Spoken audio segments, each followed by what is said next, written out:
Fantastic conference. It's a pleasure.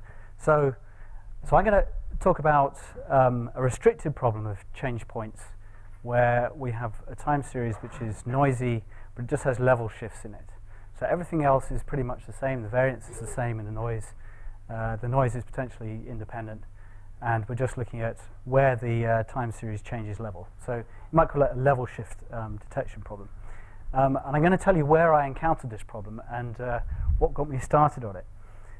So I was looking at molecular experiments in molecular biology, and I was working with some physicists, and they had these time series like this. And the way they got them was they took a bacteria and they were looking at its tail, and looking at there's a little motor in it that spins its tail, and that's how it moves. And so what they want to try and understand is the dynamics of when this molecular motor changes configuration. So the way they did this is by lobbing off the tail, sticking a little bead on its on this tail, gluing it on, and then using a camera and watching this bead rotating, and then inferring a time series of speeds that way. So it was this amusing little problem, and they had a variety of techniques that they were using to solve it. Mostly, it would seem to be processing these time series using median filtering, and that didn't seem entirely satisfactory to me. And it turns out that this problem, so I started looking at it in more depth, is quite ubiquitous. This problem of looking for level changes or changes in the level of this time series. So you might as well call it noise removal from piecewise constant signals, because that's pretty much what it is. And it turns out that this crops up all over the place. So for example, in looking for copy number variations, as was mentioned earlier on in the conference. So you've got the genome order, and you have this log2 ratio of copy numbers, and you're trying to find where it changes abruptly. And it also turns out that this problem crops up in cosmic ray analysis as well. So you've got a detector that's counting X-rays arriving from space, and it has this kind of piecewise constant-like signal. And here's also this time series from molecular biology. On the right here is a scan, in this plot here, plot D, is a scan line from an image. And actually the mother of all, if you like, piecewise constant problems is in image processing. In fact, it's generalized to 2 dimensions, where you have to find regions, and it's the edges that are the salient features. So that's another example of where this crops up. So the problem is to remove the noise whilst retaining the edges. So I'd suggest to you, of course, what we do is just use a low-pass filter. No, that's not going to work. Right. Why isn't it going to work? Obviously, because classical linear time series analysis is fundamentally unsuitable for this problem. But I want to take a little digression and say, so where did classical linear time series analysis make this big breakthrough? I suppose it was with the invention of the fast Fourier transform, which suddenly made it practical to do the discrete Fourier transform for signals using the kind of computational hardware that was available when John Tukey was working, for example, and it reduces the computational complexity from order n squared down to order n log n. I mean, everybody knows that, of course. And there have been lots of contemporary developments in signal processing, as Guy was talking about wavelet analysis earlier on, and it really, you could sort of consider that to be a form of non-stationary spectral analysis. And this led to the discrete wavelet transform. Daubechy's built on Haar's earlier work in order to improve that. And there is a fast order n algorithm, the discrete wavelet transform, which is pretty impressive. But people have moved into things like sparse over complete representation, so it's gone way out beyond its original framework, if you like. And we've come a long way. So what do I mean by classical time series analysis? Well, I mean linear time invariant systems theory. And all we have is you have a superposition principle. Just says that if we add together and scale some time series, then we can commute that with this system operator H. And we have time invariance, just means that we can commute the system with a time delay. But also, importantly for our application, if you stick a Gaussian process in an LTI, linear time invariant system, the output is another Gaussian process. Why? Because Gaussian processes are invariant under linear transformations, which is very nice, obviously. But classical time series analysis is not always optimal. There are kinds of problems for which it just doesn't really work. So here I've sort of concocted an example where you can just demonstrate quite clearly where examples of where it doesn't work. So we have, in the top panel, we'll have the original time series, which is corrupted by so-called spike noise. So spike noise has really heavy tails about it. It's not Gaussian. And if we use a running mean filter for that, then you can see the spikes just don't go anywhere at all. They're hardly affected. But if you use a running median filter, then at least visually you can see that it's easily a big improvement. So noise removal from piecewise constant signals, then it sort of is a canonical example that justifies the use of nonlinear time series analysis methods. The reason why, of course, is because, as you know, so once you have linearity and time invariance, then you have the existence of a convolution operator, and that can be diagonalized in the Fourier basis, right? So because of that, you can analyze everything in the Fourier in the frequency domain. So what's the problem? Well, if you try to use a low-pass filter to remove the noise, on the left-hand side here, I've got a nice smooth signal, and you can see at the bottom that it works. You know, that it's not, the contrast isn't great, but at the top here we've got this grey noise on the top, and at the bottom here we've got the signal that we're trying to reconstruct. And you can see you can do pretty well for a smoothly varying time series with a low-pass filter. This is just the frequency domain representation, and that's the filter sort of cut off there. But at the top, but here, if we try instead with a piecewise constant signal, and we take its Fourier transform, well, it's got components that go way beyond the bandwidth of the low-pass filter, and so as a result, you lose precision in the edges, and also the levels get corrupted. So this is the fact. This sort of justifies using these kind of techniques. So what I want to talk about then are some ways in which you can do it. It's just a nice sort of unified way of looking at this problem. So I want to talk to you about this, the generalized Gaussian. Now many of you, of course, know that. It's also known as the power exponential. It's a simple and flexible statistical model which encompasses both Gaussian and heavy-tailed data. So, for example, when p is 2 in this density function, which is here, whoops, the density function there, then we get Gaussian. But if p is 1, we get the Laplace distribution. And the pth absolute central moment is the pth power of the spread parameter sigma. And of course, that just corresponds to the variance in the Gaussian case. Now, nicely, of course, for statistical inference, the negative log of f is a convex function when p is greater than or equal to 1. So it turns out that functionals that arise from generalized Gaussian distributions are all convex when p is greater than or equal to 1. And when p is equal to 2, both the maximum likelihood and the maximum a posteriori estimators are obtainable by standard linear algebra. So with the Laplacian priors, the maximum a posteriori estimate can be obtained by analytic shrinkage. So here I've just shown like a really simple example of that. It's just one degree of freedom. We want to infer the optimal value of x hat. We've got x is fixed, and we've got regularization parameter gamma. And as we increase the regularization parameter, you can see that what happens is the optimal estimate of x shrinks down towards 0, and then it gets clamped at 0, which is the behavior of this shrinkage. So it turns out there are actually simple analytical formulas that you can use to do inference with generalized Gaussians. So here's an example then of a functional that arises in a filtering problem where you can solve it analytically. It's diffusion filtering, which is based on the square of the first difference. So D1 is the first difference operator. So it's solvable analytically for any gamma just using the weighted running mean filter. So that's pretty nice. But let me show you one where you just wait one change. You change the p is 2 to p is 1, and you can't solve it anymore. It's called total variation filtering, and it's based on the absolute first difference instead of the square of the first difference. But what I can tell you is that the iterated running median filter cannot actually increase the value of that functional, which tells you that if you run the median filter over and over again on a signal, it will actually decrease that functional, but it gets stuck. It gets stuck at a particular value. The reason why is because it has a fixed point.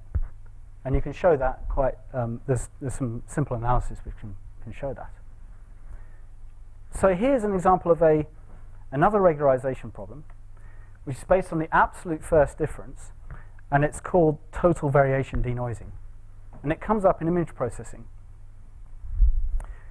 So what we can say is that if we apply a difference operator to x, when we've minimized this functional, it's going to be sparse in the time domain. What that means is that there are only going to be a few places where d1 applied to x is actually non-zero. So that means that the output for gamma is actually piecewise constant, which you can show quite readily. And what's quite nice about this particular functional is that it's solvable using off-the-shelf convex optimization problems, algorithms.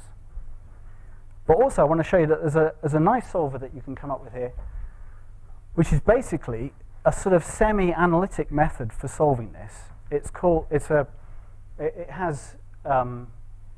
regularization path method. And what we're going to do is we start off with gamma 0, and then you increase gamma until it reaches the value that you want. And along the way, we'll find all the possible solutions in the middle. And we can do this sort of semi-analytically because we can use successive analytical shrinkage in order to minimize this. So here I've got gamma increased on this axis here, and you can see the values of x on this axis. And actually you can see the behavior of this method. As you increase gamma, so nearby points come towards each other, and then they get stuck together because of the clamping effect of this shrinkage, and then they shrink together down towards 0. So in fact, that's the typical behavior of this shrinkage method. So I just want to move away a little bit from piecewise constant methods to talk about techniques that come up all over the place that are piecewise linear, which are extremely similar to this. There's a technique called the Hodrick-Prescott filter in econometrics that basically has this form. That's the at the top. That's the global functional that we're going to minimize. But if you replace the squared term in a regularizer with the absolute value, then you get Laplace regularization, which is called the L1 trend filter. So actually, there are a whole load of techniques that follow the same kind of framework, basically. So now I want to say, which is where I sort of came into this talk, I suggested that my colleagues who were using the median filter had also come up with a number of other techniques. For example, that they were using the hidden Markov model to analyze this time series. And then it got me thinking, about how these techniques are actually related to each other. And then, as a result of this, I started looking through the literature and discovered that there was about 40 different techniques for doing this that have been invented in complete isolation from each other. And they have been invented in all sorts of different areas, like exploration geosciences, for example. Another example is molecular time series analysis. And it turns out that there's a kind of theme. There's a technique that you'll come to that's very, very similar to other people's techniques if you invent it in isolation. And this technique, it turns out you can generalize it. So you can generalize all these techniques I've just discussed using this global functional here. And you can see here it's got a double sum, and the function lambda will change for each one of these different methods. And so you can plug in different functions lambda and get different methods as a result. And you'll see that it depends on the difference between pairs of values. And it also depends at the end there on the difference between time values as well. So it's a little difficult to go through to show you how this works in this short period of time. But I'll just write it out for you here. The total variation regularization is in this form if we plug in lambda like that. For contrast, linear diffusion filtering, which of course is not going to be that useful for piecewise constant signals, but just so you can see, is in that form. Basically, we've just replaced the absolute term there with the squared term there. And you can get all this in a big paper, which is cited at the bottom there. Also, this technique that I discussed that comes up in all these application areas, you might as well is often called objective step fitting, because in the literature, sometimes it's called fitting steps, which is another sort of description for this piecewise constant method. And what that does is to replace the regularization term with the L0 value. So what's the L0 value? That really just counts the number of jumps, because it's 0 when there's no jump, and it's 1 when there is a jump. So that's what this L0 term does. Now, if you introduce the L0 term, then things are no longer convex, but there are ways of trying to minimize that. And here's what got me interested. Actually, there's a technique for machine learning called mean shift clustering. And it turns out that mean shift clustering also can fit within that framework. So now think about it this way. You've got this time series, and if you sort of look at the distribution of you consider the time series to be IID, and you look at its distribution, you can see it's a bit like a mixture model. And so this is the reason why mean shift clustering works in this case, or why it's applicable to this problem. Of course, you're treating the time series as IID, so you're ignoring the time component altogether. And then you can sort of play around with this idea, and there are variants on mean shift clustering that you can use that also fit within this framework. And there's another technique which comes from image analysis called the bilateral filter. And that turns out to be a special case of this framework as well. A similar sort of idea. So then you can say, all right, well, if mean shift clustering works in this case, then I could also try to build in some time dependence by using the total variation term and just add it on. And so as a result, you can come up with a hybrid method. I might as well call that mean shift total variation regularization. And there's a new algorithm that you can come up with as well, which I'm calling convex mean shift clustering, because mean shift is not convex. The problem is not convex. So to solve it, you just have to try some kind of minimization algorithm that will get you down, that will start to lower this functional, but isn't going to necessarily find its global minima. So you can sort of make that convex, and then you can come up with a new way of doing mean shift clustering that has this desirable convexity property.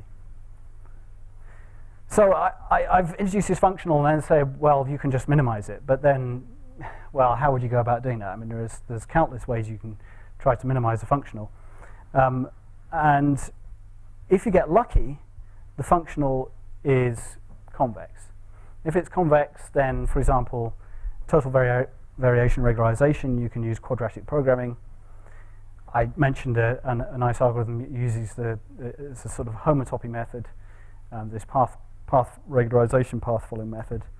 There are techniques called least angle regression that you can use. You can even use things like coordinate descent as well. For example, with mean shift or likelihood mean shift or bilateral filter, there are techniques that use an adaptive step size Euler integration method. And that turns out to be a special case of expectation maximization.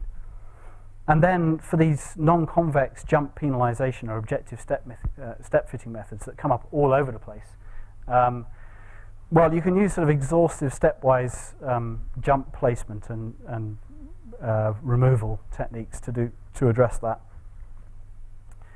But to finish up, what I'm going to show you here is just what happens when you use this objective step fitting method applied to copy number variations. And you can see here in panel A is the so-called regularization path. This is just what happens as you start to increase the number of iterations in this objective method that will try to reduce this functional.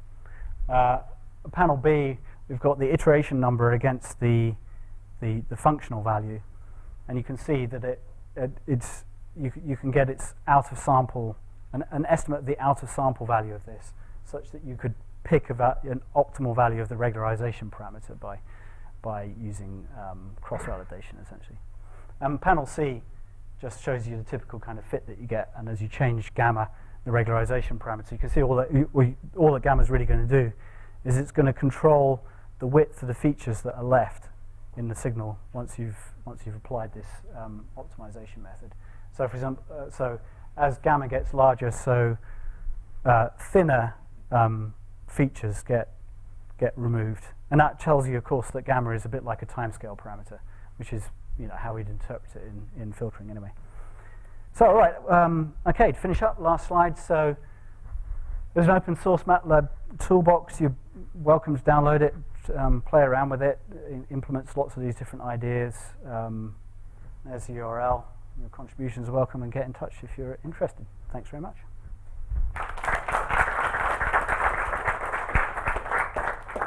Questions?